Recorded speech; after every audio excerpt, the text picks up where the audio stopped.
What was initially the Cuban Revolution was originally made up of the most varied figures and political trends beyond communism. Perhaps not enough has been told about the men who were as much a part of the revolution as Fidel Castro or Ernesto Che Guevara. Today we are going to talk about the Lord of the Vanguard, the hero of Yaguajé or the Rumbero Christ, some of the pseudonyms by which he was known. This man was known who won the heart of the followers of the Cuban Revolution and who became the commander-in-chief of the new Cuban armed force, until his mysterious disappearance that same year in 1959, from which theories and allegations of all kinds have emerged. Our protagonist today is Camilo Cienfuegos, a particular figure without military or political training, but who during the revolution managed to rise as a talented military and political leader to the point of rivaling Fidel himself. Today we will learn his story.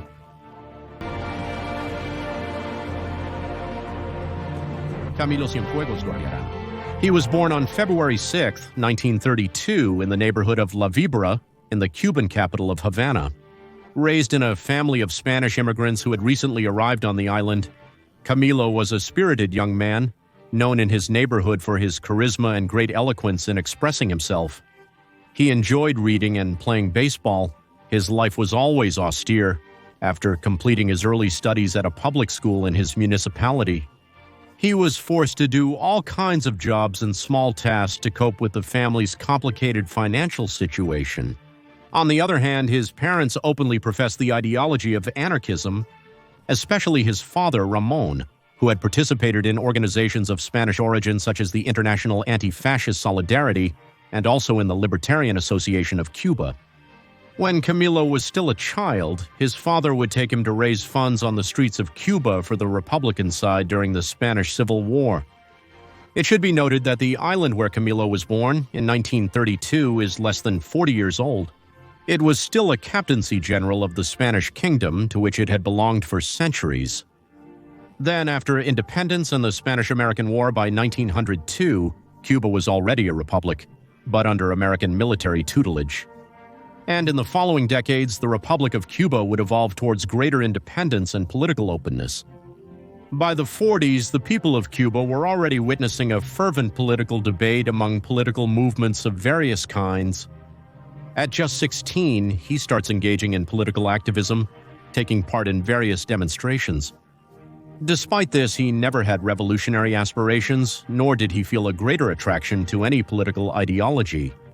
By then, the strongman of the island was Fulgencio Batista, a charismatic and skilled military man who had participated in previous political conspiracies and who had won the presidency by popular vote for the period from 1940 to 1944.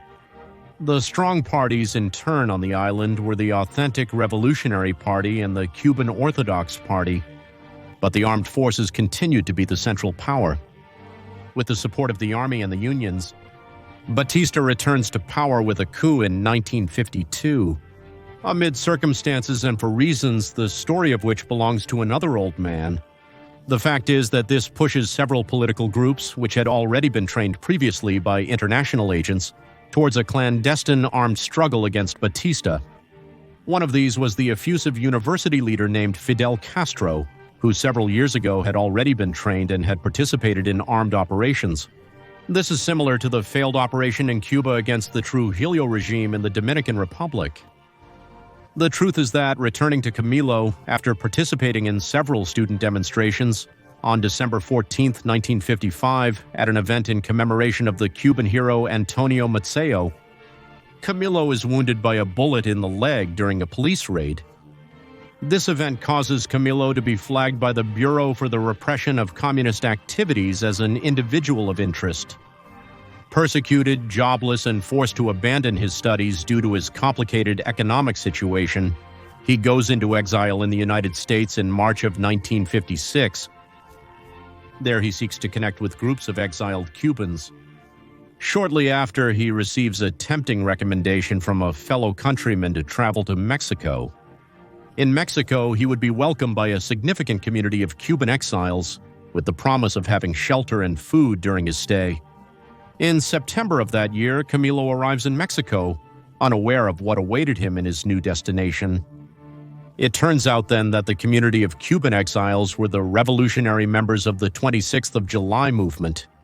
Camilo, with an adventurous spirit, warrior nature, and his father's political vein, quickly enlisted to join the military expedition they were preparing in order to overthrow Fulgencio Batista. It was a guerrilla command created by Fidel Castro, trained in exile and supported with money from Cuban exiles and governments such as the American one. The group was made up of several figures such as Ernesto Che Guevara, Raul Castro. At first, Castro was reluctant to admit Camilo, claiming he was not experienced enough. But the intervention of other members of the movement ensured his addition. In this way, Camilo is sent to a military camp in Tamaulipas, where he receives guerrilla warfare training for 2 months. Finally, on the 25th of December 1956, against all odds of what Camilo had recently expected for his life, but convinced of the adventure he had undertaken, he would set sail with 82 other revolutionaries on the yacht Grandma, heading for Las Coloradas Beach. In this region, south of Cuba's eastern coasts, these men would arrive on December 2nd, 1956, from where they would start the Cuban Revolution.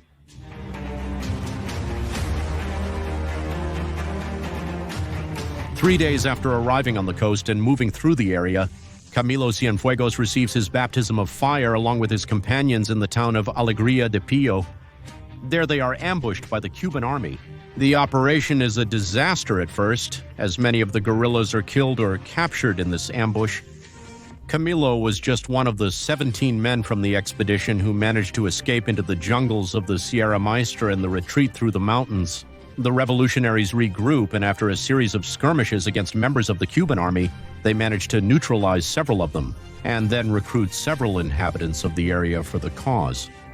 Camilo is appointed captain of the 4th column, which in turn was led by the 1st column, by the commander-in-chief Fidel Castro and Major Ernesto Che Guevara. Other armed groups on the island rise up against Batista, such as the Revolutionary Directorate. The situation, even so, becomes relatively stagnant, with the guerrillas hiding in the mountain with Castro by February of 1957. While they continue to hide there, the high American and European press published respective reports praising Fidel Castro and denouncing Batista. The guerrillas, beyond being a military problem, were beginning to become a political problem as added to the international press against them. The United States government begins to shift its policy of support for Batista and begins to operate diplomatically against him. Meanwhile, members of the Cuban armed forces also start plotting against him. Returning to our protagonist from the beginning, and despite his inexperience, Camilo Cienfuegos demonstrates great skill, discipline, and courage to command troops and fight firmly alongside them. His former recruits testify well to how attentive and supportive he was with them, unlike other leaders of the revolution, always ready to help his comrades on the front lines. So much so that Cuban soldiers and civilians nicknamed him the Lord of the Vanguard. He was a war man, but he also did not fear death, and he inherited his revolutionary blood from his father. Despite this, the friendship between Camilo Cienfuegos and the other revolutionary leaders was always complex. They all shared the same slogan of liberating Cuba, but they differed in their methods, ideologies, and visions. Beyond some confrontations and skirmishes between the army and the guerrillas, the situation becomes delicate for Batista again when, in September 1956, the Cienfuegos naval base rebels against him under the leadership of an ensign Batista. In a short time, he manages to quell the rebellion, but this act greatly weakened both the hierarchy and the internal confidence of the armed forces. On their part, the guerrillas seek to intensify operations, and as they recruited more members to their ranks in towns close to where they were confined, the achievements of Camilo Cienfuegos begin to make him quickly climb the ranks of the guerrilla ladder, being named commander of the 2nd column and integrated into the internal council of the Revolutionary Army. But this rise was not due solely to his merits. For in the same September of 1957, when the guerrillas begin to advance more through the Sierra Maestra, the confrontations between government forces and guerrilla troops become more harsh and violent. Tensions explode among the revolutionaries internally when Commander Lalo Sardinas executes a soldier who had refused to follow an order. A significant contingent of the guerrillas demands that Sardinas be shot in punishment for this, while another asks that he simply be relieved of his post. Castro and Che try to defend the commander's actions, but they have to yield to the internal pressures of the army. This death of Sardinas is what ultimately propels Camilo Cienfuegos to the position of commander of the guerrilla army. By February 1958, Fidel became convinced that expanding the guerrilla operations was vital. So Camilo is the first chief of the revolution who has been sent to fight beyond the Sierra Maestra, an operation he successfully accomplishes. At the same time, that same month, the United States openly turns against Batista and imposes an arms embargo on Cuba, a blockade situation against the island, which would continue to escalate to other levels in the coming months to overthrow the regime. Those months were also key for the internal clashes that begin to occur within the July 26 movement. The guerrilla movement had split into two factions known as La Sierra and El Llano. The La Sierra faction, led by the Castro brothers and Che Guevara, was discreetly adopting Marxist ideas and anti-American rhetoric, while the members of the Llano faction were more in favor of nationalist republicanism and a more classic anti-imperialism, reminiscent of the ideals of José Martí and Antonio Maceo. Camilo represented this second wing of the movement to some degree. Also opposing during operations some communist training programs that some guerrillas were beginning to implement among the recruits and locals of the areas. However, beyond this, he always remained a loyal soldier to Fidel Castro. These factions would end up clashing fatally in the coming months, as we will see later. After this, new military operations in eastern Cuba began to put Camilo at the center of the war scene and popular clamor. These operations managed to open a second front near Sierra Maestra and settle in the Sierra Cristal, north of Santiago. Now, by May, Batista's troops launch a major offensive in the Sierra Maestra, which considerably weakens the guerrillas. However, in August, for reasons that are still a matter of debate, Batista orders the mass withdrawal of all the army forces from the Sierra Maestra.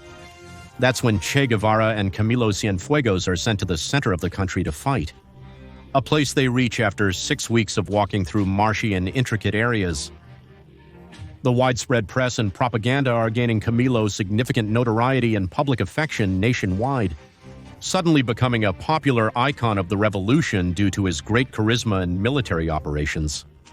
This was noticed by Fidel, who positions him in key operations to continue weakening Batista, already quite besieged by the internal situation of the armed forces and by American pressure.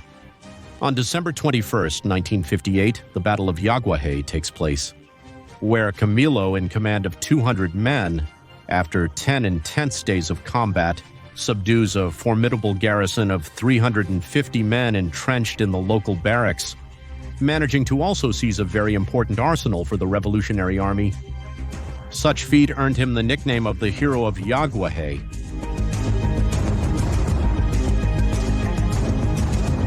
By the end of December, strangled on all fronts, Batista finally decides to leave the country on the 31st of December, 1958, without putting up any more fight. Receiving, moreover, the news that the United States had banned him and some of his officers from entering American soil. A provisional board was thus named, but the revolution had triumphed and a new power vacuum began. On January 2, 1959, the columns led by Cienfuegos and Che Guevara mobilized towards the Cuban capital, while the Argentine severely punishes his enemies. Camilo ensures the peaceful surrender of the soldiers from the local regiments and occupies the Colombia military barracks in Havana without much challenge. The Cuban journalist Carlos Franchi recalls about that occasion. On one side, the bearded rebels with Camilo, no more than 500, and on the other side, 20,000 intact army soldiers, generals, major colonels, captains, corporals, sergeants, and privates. In the commander's office was Camilo with his romantic beard, with his appearance of a Rumbero Christ, boots thrown on the floor and feet on the table, while receiving His Excellency the Ambassador of the United States upon Fidel Castro's arrival in Havana. The new civilian coalition government, led by Manuel Urrutia, appoints Camilo Cienfuegos as Commander-in-Chief of the Revolutionary Armed Forces. Above the other revolutionary groups, the July 26th movement was consolidating, and Camilo Cienfuegos had become at that moment the second man of the Cuban Revolution. Among celebrations and praises from the Cuban people, on January 8, 1959, Fidel Castro announced himself to the world as a soldier of democracy, and that his cause pursued the sole purpose of restoring the constitutionality of the nation. During that almost mythical speech, the presence of Camilo greatly enlivens the audience, to the point that Castro interrupts his speech to ask his companion, "Am I doing well, Camilo?" He responds, "You're doing well, Fidel." Contrary to public statements, behind the scenes, the so-called Castro faction of the new and heterogeneous government began a purge process to expel or eliminate the dissident elements from Fidel Castro's leadership. Differences between Camilo El Che and Raul Castro resurface. When discussing what to do with the prisoners of the now dissolved Cuban National Army, Camilo proposes putting them to work in construction, while Fidel Castro and Che Guevara, more Leninist, advocated for a swift and abrupt liquidation of all members of the army to prevent any future rebellion. In the end, Fidel Castro appoints his brother Raul Castro as the military chief of Santiago de Cuba and Ernesto Guevara as the chief of the La Cabaña fortress, where they both carry out the mass execution of former members of the armed forces, figures close to the Batista regime, and even some uncomfortable dissidents who supported the revolution. Despite being the commander of the Cuban Revolutionary Armed Forces, Raul and Che Guevara refused to obey him if he was on fire. For them, he was a man with hesitations and little military preparation. They didn't think he was the head of the armed forces and the second in command of the Republic of Cuba today. Raul and Ernesto, they let Fidel know this by September of 1959. Castro and his trusted men had made significant progress in co-opting the various public powers of the country, or creating parallel powers where they did not have control. The threat of a possible military insurrection against Castro was looming, as well as a possible invasion attempt by the United States.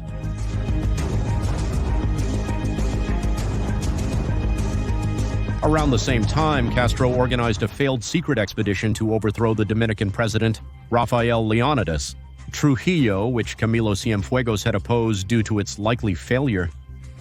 Fidel, however, sends a group of Cuban revolutionaries to certain death who, according to scholars on the subject, had been carefully selected.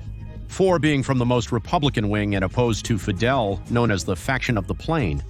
Among them were the former members of the second column that Cienfuegos had led during the revolution.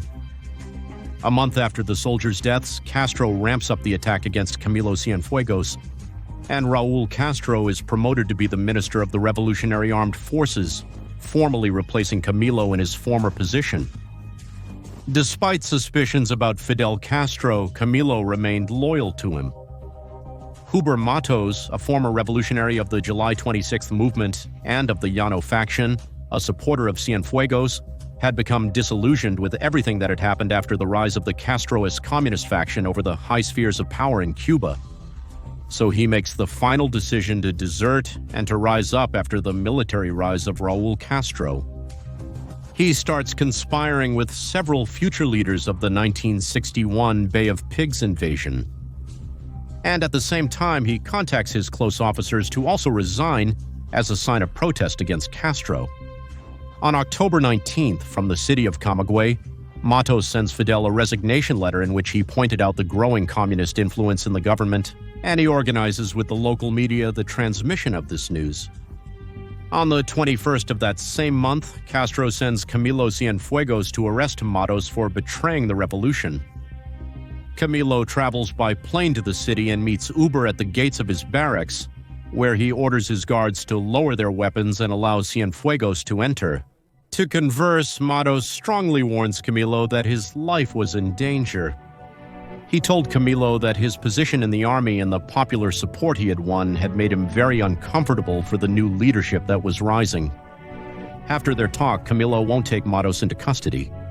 So, impatient with the situation, Fidel, heavily armed, flies to Camagüey to make the arrest himself, Matos, and he sends orders for Camilo Cienfuegos to leave the city in the direction of the town of Las Villas.